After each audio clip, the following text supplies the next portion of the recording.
This is part 4, 240 and more questions with answer for geology. Review question for chapter 1, some fundamental concepts. We have seen part 3 is geoscience. I am happy to become you a member of my channel. If you have any question, please write in the description below. This is very important for any geoscience exam like GAT and exit exam for geologists. Question number 16 says that what are reasonable average oceanic and continental geothermal gradient? Why is one greater than the other? Let us answer this question. Okay, the oceanic geothermal gradient is greater than the continental geothermal gradient. What is the reason? That the reason is due to what? Factors like what? The difference in thermal conductivity between water and rock. Okay? The reason is that the thermal conductivity of what? Waters and rocks. Water's higher heat conductivity allows for more efficient heat transfer in the oceanic crust. Okay? Waters have higher conductivity. Due to that, oceanic crusts have high heat transfer or efficient. As in this diagram. Okay? While the continental crust composed primarily of less conductive rocks. Okay? Continental crust composition is less conductive rock, like what? Granite. Less heat transfer. Okay? Granites have less heat rather than oceanic, resulting in low geothermal gradient. Okay? In contrast, in continental region, seawater's cooling effect also promote heat transfer in the oceanic crust. Okay, we have seen in this diagram. Okay, continental geothermal. This graph, have you seen this graph? Continental, and this graph is what? Oceanic geothermal. Oceanic geothermal is increased here. Okay, heat transfer is very fast than what? Oceanic, than that continental, because continental. Because of what? The continental, the oceanic crusts have high heat conductivity because of the water present. Waters have high heat transfer. Okay, this is the reason that cause what? Average oceanic and continental geothermal gradient. And why one greater than other is the reason due to that the composition of each continental and oceanic crust. Okay, question number 7. What evidence do you have? Large-scale melting is not a natural oceanic occurrence in the crust or mantle under normal geothermal gradient. What is the reason? No larger scale melting is present on the natural occurrence. Hint for this question is think about what earthquake.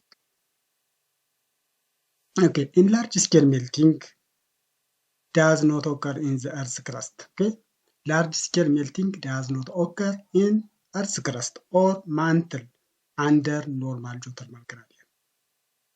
As supported by evidence from earthquake, earthquakes are caused by what? The movement and interaction of tectonic plates, which make up the Earth's lithosphere. Okay, when the plates collide at boundary, pressures and stress can build up and causing rocks to fracture and create faults. Instead of widespread melting, earthquakes are more common results of plate tectonic and do not indicate significant melting in the Earth's layer. This is the reason why large-scale melting is not natural occurrence in what? Normal geothermal condition. Okay, chapter 1 chapter 1 question. That is chapter 1 question. Review for chapter 1, some fundamental concepts are this question or 17 question. let us proceed to review questions and problem for chapter 2. Classification and nomenclatures of or namings of igneous rock. The first question says that what are the three principal categories of igneous rock and what characterize each? Okay, what are the three categories of igneous rock? Let us see one by one.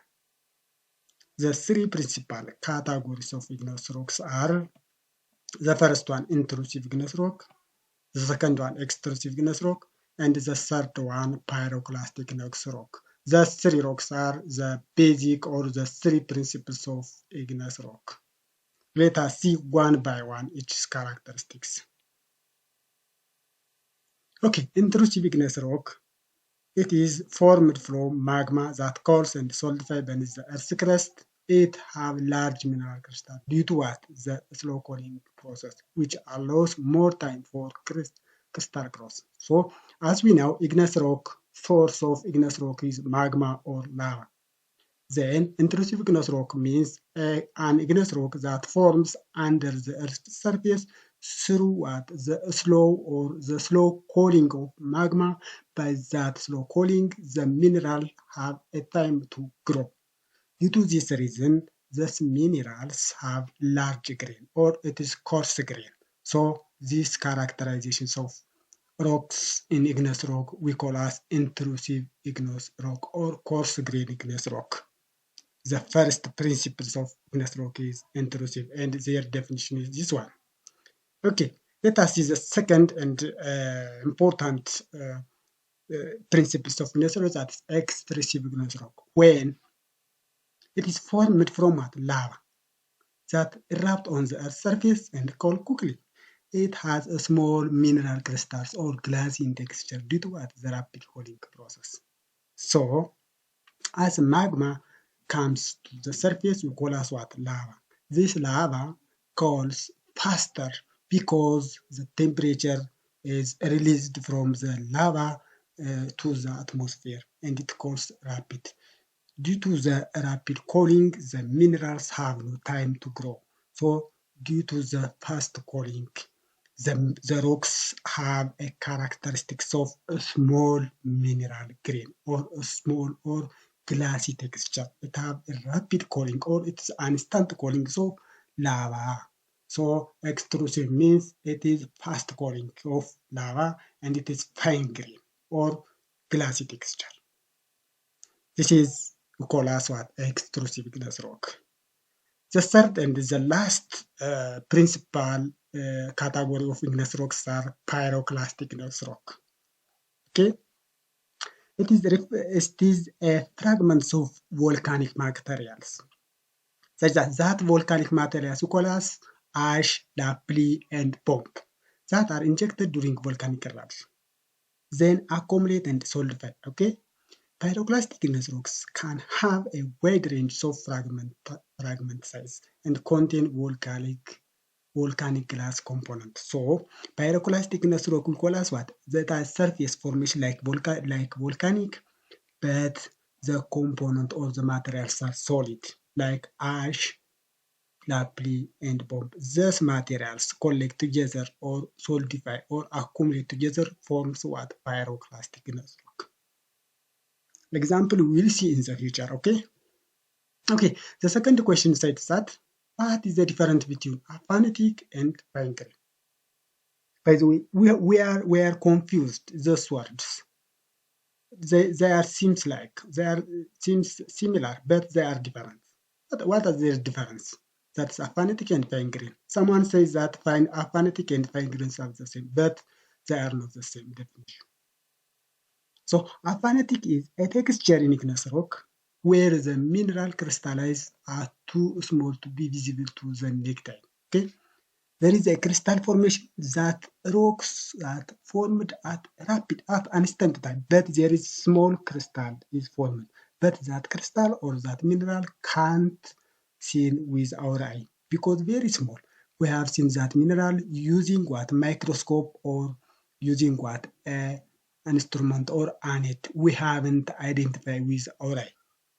So fine-grained means a texture in which the mineral crystals are visible but are very small, less than 1 millimeter in size. So the basic difference between aphanitic and fine-grained is aphanitic can't be seen. The minerals or the crystal grain formed on the rocks can't determined by our eye, whereas fine-grained crystals or minerals on the rocks are determined by our eye. The only difference is one. This is using identified the mineral or the grain using an aids or a material or magnifying glass. This one is identified without using what? Without using a lens, or we have identified using our eye. So the only difference aphanitic and fine grain is this one. Okay, question number 3. How does felsic mineral different from mafic mineral? Okay, which minerals on bone series are mafic and which are felsic? We have seen one by one. In igneous rock, we are familiar with felsic and mafic mineral. What are there and what are their difference? Felsic minerals are light colored, okay, rich in silica and aluminum, and have low density compared to mafic mineral, which are mafic means which are dark colored and rich in what? Iron and magnesium. We call as what? Ferromagnesium minerals, and have higher density. So the difference between felsic and mafics are felsics are light colored or light colored minerals or light density mineral, whereas mafics are ferromagnesium or iron and magnesium rich minerals and have higher density. Okay, which minerals on bone series are mafic and which are felsic? We have seen one by one. Minerals in bone series classified as mafic include olivine, pyroxene, and amphibole, whereas felsic minerals include muscovite, quartz, and orthoclase. Those are common. We have seen in this diagram. So in this continent series, that is olivine, pyroxene, amphibole, and biotite, these 4 minerals are ferromagnesian minerals, all that are mafic minerals, whereas the 3 minerals and the sodium-rich minerals, that's plagioclase, we call as what? Felsic minerals. Okay, potassium, feldspar, or orthoclase, muscovite, and quartz, those minerals we call as what? Felsic minerals. Those are we call as mafic minerals. Okay, when calcium rich we call as anorthosite. We have this is you are familiar with this series. Please read more about this one. This is a basic for any geologist or any geoscience about to study petrology. Please read this one. Okay, this basic one. Okay. Okay, question number 4 said that what does the term acidic mean and how does it differ from felsic? And how does basic different from mafic? By the way, these words are confused, but in general, acidic refers to silica rich. Okay, acidic means determined using silica content. If silica content greater than 66 weight percent, we call as what? Acidic. And if if the silica content less than 52%, we call as what? Basic. So acidic means based on silica content, whereas felsic refers to what? Light colored, or we can determine felsic means we call as what? Color identification based on color. That's light colors we call as felsic, but both acidic and felsic have the same composition. That is, felsic means similar to acidic, but this felsic name is formed from what? The color index. Okay, this is a color index. This one is silica content, but both have the same chemistry. Okay, felsic means they have also composition similar to this one. Okay, and another one, what is basic and mafic? What is the difference between basic and mafic? Also similar to felsic and acidic. Mafic means refers to what? Dark color or color index, whereas basic means due to what? Silica content. So basic and acidic determined using silica content, whereas mafic and felsic is based on color index. Those differences, mafic and felsic determined using color index, whereas basic and acidic determined using the concentration of silica content. Don't confuse this one. Okay, the last question, and it is very interesting for petrologists. That is, that said that does the IUGS system, IUGS consider pure albite to be an alkali feldspar or plagioclase feldspar? Why? Does the IUGS system consider pure albite to be an alkali feldspar or plagioclase feldspar? Why? If you say alkali feldspar, what is the reason? And if you say plagioclase feldspar, what is the reason? Okay. The IUGS system considers pure albite to be a plagioclase feldspar rather than an alkali feldspar. Okay. This is because albite is a sodium-rich feldspar which falls under the category of plagioclase. Okay, plagioclase means generally feldspar classified into two groups: potassium feldspar and plagioclase feldspar. Plagioclase feldspar means which have a chemical composition of calcium and sodium-rich feldspar, whereas alkali feldspar means potassium-rich feldspar. So albite is a sodium-rich feldspar, which is categorized into what? Plagioclase feldspar. Okay, alkali feldspar on the other hand, potassium-rich feldspar. Yes, we have now, such as orthoclase and microclase. Albite is specifically classified as a member of albite anorthite sodium solid solutions within the plagioclase group. Then, if the percent of sodium is greater than 90%, we call as albite, and if the percent of calcium greater than 90%, we call as anorthite. Okay, so we have seen more description about this one in IUGS classification. There is, you are familiar to this diagram. Okay, this is for plutonic nomenclatures of or namings of igneous rock. For plutonic rock diagram determined by IUGS, this one, and this is for volcanic rock.